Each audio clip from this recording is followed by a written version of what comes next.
மதத்தை அல்லது மத உணர்வுகளை காயப்படுத்த வேண்டும் என்கிற நோக்கில் பாடப்பட்ட பாடல் அல்ல.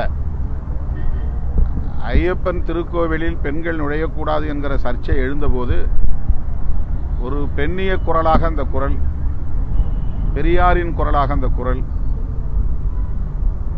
இசையாக வெளிவந்திருக்கிறதே தவிர அதில் யாருடைய உணர்வுகளையும் காயப்படுத்தக்கூடியதாக இல்லை. வேண்டுமென்றே அவர்கள் அதானி போன்ற பிரச்சனைகளை திசை திருப்புவதற்காக தமிழ்நாட்டில் இதை பெரிதுபடுத்துகிறார்கள். அதானி கைது செய்யப்பட வேண்டும் என்பது இப்போது தேசிய அளவிலான ஒரு கோரிக்கையாக மாறியிருக்கிறது. அதையெல்லாம் திசை திருப்புவதற்கு இது போன்ற சில்லறை பிரச்சனைகளை கையில் எடுக்கிறார்கள் என்று நான் கருதுகிறேன். அது ஏற்புடையதல்ல.